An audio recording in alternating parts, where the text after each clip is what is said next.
Selesaikan sistem persamaan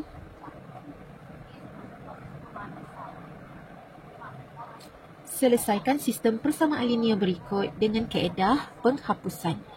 Okey, di sini ialah 3 persamaan linear yang mana ada 3 unknown yang berbeza, iaitu P, Q dan R. Apabila kita diminta selesaikan, bermaksud kita nak cari nilai P, nilai Q dan juga nilai R. Jadi untuk langkah yang pertama, kita kena anggapkan bahawa yang paling atas sekali ini persamaan 1, yang ini persamaan 2 dan yang bawah sekali persamaan 3. Jadi untuk kaedah penghapusan, kita cuba untuk samakan. Okey, kita pilih P ataupun Q ataupun R yang mana-mana yang kita boleh samakan untuk kita hapuskannya. Jadi yang pertama kita akan pilih iaitu persamaan yang ada nilai tunggal. Contohnya dekat sini P. Tak ada perkali depan dia. Jadi yang ini kita akan pilih. Dan kalau kita dah pilih yang persamaan 2, kita kena pilih sama ada persamaan 1 atau persamaan 3. Jadi katalah saya pilih persamaan 1 dan juga persamaan 2. Okey, jadi untuk yang persamaan 1 ini saya tulis semula, iaitu persamaan 1 ialah 4P tolak 2Q tambah 3R sama dengan 1. Kemudian persamaan yang kedua ini, saya nak cuba samakan dia punya P. Okey, jadi kalau nak samakan P-nya, sekarang P dia sini ada 4P. Jadi sekarang ini P. Jadi persamaan 2 ini, persamaan 2 perlu didarab dengan 4 supaya jadi 4P. Sekarang dia P. Untuk jadi 4P, perlu darab dengan 4. Jadi persamaan 2, kita darab dengan 4. Bermaksud, semua sekali persamaan 2 ini, kita darab dengan 4.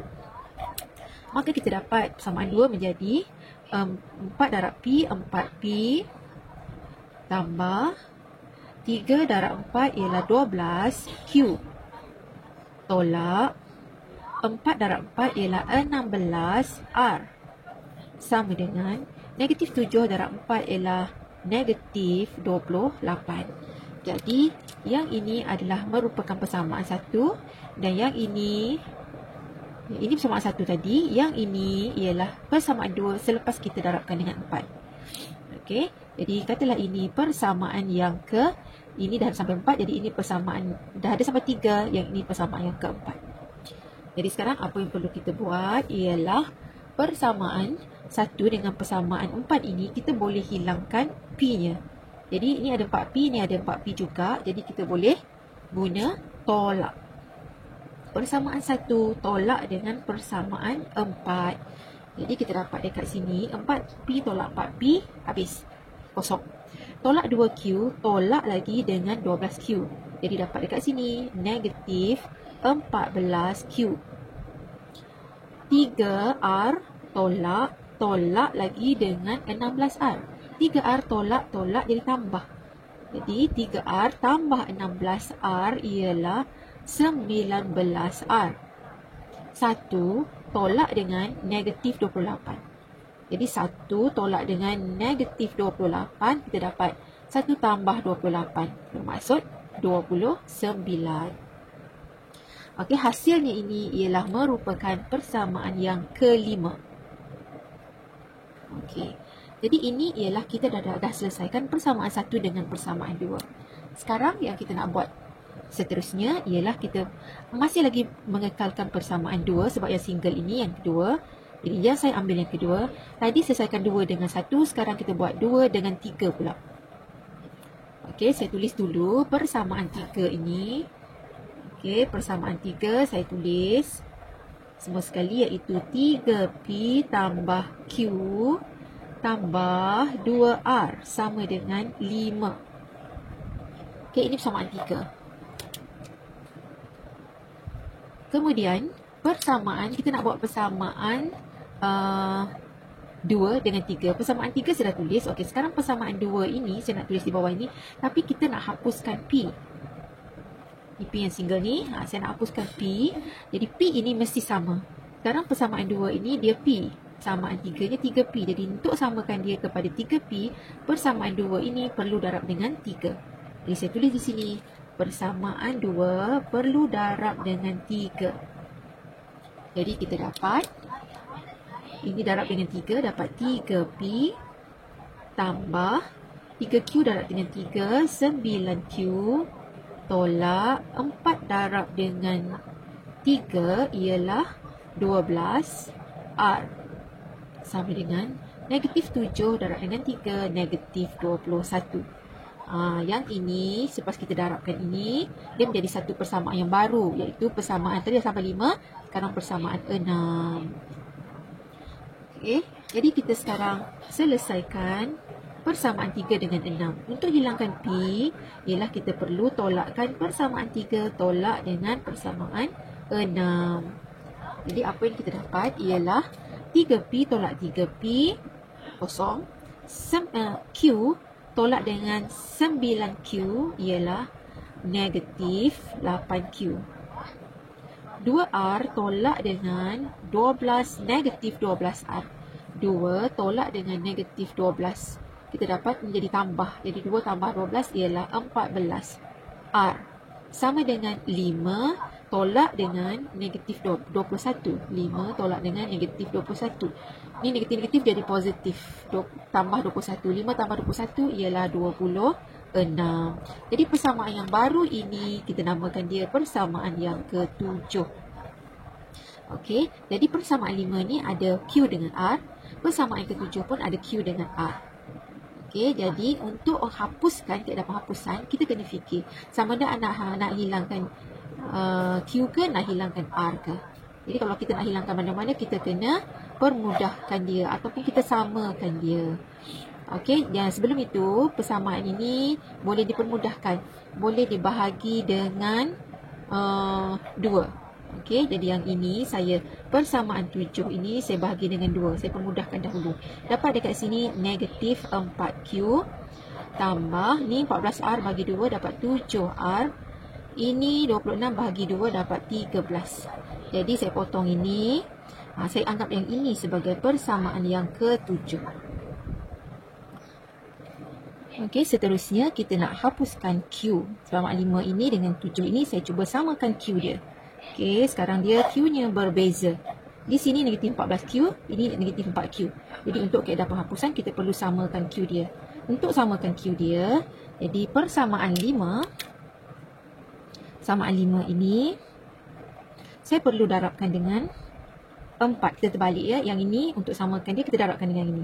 14 ini darabkan dengan 4. Yang ini pula persamaan yang ke-7 ini nanti kita perlu darabkan dengan 14.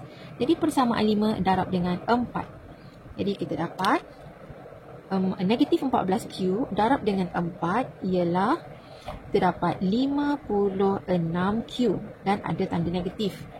Ini tambah dengan 19 darab dengan 4 ialah 76Q. Okey, dan seterusnya 29 ini sama dengan 29 ini kita darabkan dengan 4 sebab semua sekali persamaan 5 ini kita darabkan dengan 4. Jadi 29 darab dengan 4 ialah 116. Okey, kemudian yang persamaan 7 pula. Yang persamaan 7 kita darabkan dengan 14, kita terbalikkan dia. Yang ini darab 5 darab dengan 4, persamaan 7 darab dengan 14. Jadi tujuannya ialah untuk kita samakan Q dia. Jadi negatif 4Q darab dengan 14, kita akan dapat negatif 56Q. Okey, seterusnya tambah dengan 7R darab dengan 14 dapat 98Q. Oh silap, yang ini tadi 19R darab dengan 4 ialah 76, bukan Q tetapi R. 4 ialah 76R. Salah dia punya ni, pun boleh ubah dia, bukan Q tetapi R. 98 ini ialah bila 7R darab dengan 14 ialah 98R. Dan yang hujung sekali persamaan 7 ini iaitu 13 darabkan dengan 14. Okey, dapat jawapannya di sini ialah 182. Jadi sekarang untuk hilangkan Q ini, kita sama ada tambah ataupun tolak, itu kita kena fikir. Tengok dekat sini, kalau sama kita perlu tolakkan. Kalau berbeza, satu tolak, satu tambah, kita perlu tambah. Tapi kalau sama dia punya simbol di depan ini, negatif-negatif, jadi kita kena tolak. Jadi negatif 56Q, tolak akan jadi tambah. Negatif 56Q tambah 56Q akan jadi kosong. Jadi dekat sini 76R tolak dengan 98R. Ini tolakkan dapat negatif 22R. Sama dengan 116 tolak dengan 182. Kita dapat negatif 66. Maka R adalah sama dengan negatif 66. Ini negatif 22 pindah sini, ini darab, ini jadi bahagi, negatif 22. Maka R adalah sama dengan 3. Okey, kita dah dapat nilai R. Maka kita perlu cari nilai P dan juga nilai Q. Jadi, untuk dapat nilai P dan Q, kita kena masukkan dalam persamaan. Okey, contohnya dekat sini, gantikan R sama dengan 3, kita boleh pilih sama ada nak masukkan dalam persamaan 5 atau persamaan 7. Jadi saya gantikan R sama dengan 3 dalam persamaan 7. Bawah ni. Okey, jadi saya dapat dekat sini negatif 4Q tambah 7R, R-nya ialah 3, sama dengan 13. Cuma saya gantikan R ni dengan 3. Maka dapat negatif 4Q tambah 7 kali 3 ialah 21, sama dengan 13. Maka negatif 4Q sama dengan 13 tolak dengan 21. Negatif 4Q sama dengan 13 tolak dengan 21. Dapat negatif 8. Maka Q adalah sama dengan, boleh juga kalau sini negatif-negatif, maka negatif ni hilang. Jadi kita tulis 4Q sama dengan 8. Maka Q adalah sama dengan 8. Ini 4 pindah sini jadi bahagi 4. 8 bahagi 4 sama dengan 2. Jadi kita dah dapat R-nya 3, Q-nya 2. Jadi sekarang kita langkah seterusnya nak dapatkan nilai P. Maka kita ganti R sama dengan 3, Q sama dengan 2 dalam mana-mana persamaan 1, 2 ataupun 3. Jadi saya pilih persamaan 2 sebab dia nampak lebih mudah. Jadi saya gantikan dalam persamaan 2. Maka saya perolehi, ini persamaan 2, P tambah dengan 3Q, Q ialah 2, tolak dengan 4R, R ialah 3, sama dengan negatif 7. Jadi P tambah 3 kali 2, 6, tolak dengan 12, sama dengan negatif 7. Maka P sama dengan negatif 7. Ini semua bawa ke sini, tolak 6, ini pindahkan tambah 12. Maka P adalah sama dengan negatif 1. Jadi sekarang kita dah pun dapat nilai R, nilai Q dan juga nilai P dengan menggunakan kaedah penghapusan. Jadi lagi sekali saya ingatkan dekat sini ialah apabila tandanya sama, negatif-negatif, kita letak di sini tolak. Kalau tanda dia berbeza, okey, satu positif, satu negatif, kita letak tambah. Okey, macam ni tadi persamaan 3 dengan persamaan 6 ni dengan ni. Bila sama tanda, okey, cikgu tulis kat sini. Bila sama tanda, kita letak tolak. Kalau lain tanda, okey, lain tanda dekat sini. Mungkin sini positif, sini negatif. Jadi untuk selesaikannya, untuk hilangkan dia, kita kena letak tambah. Okey, jadi yang ini kena ingat sebab selalu pelajar salah yang ini. Dia confuse bila nak letak tambah ke nak letak tolak, bila nak hilangkan Q dia. Ataupun bila nak hilangkan P dia, nak letak tolak ke tambah. Jadi kalau sama tanda, tak tolak. Kalau lain-lain tanda, satu tambah satu tolak, letak tambah. Okey, itu sahaja kaedah penghapusan.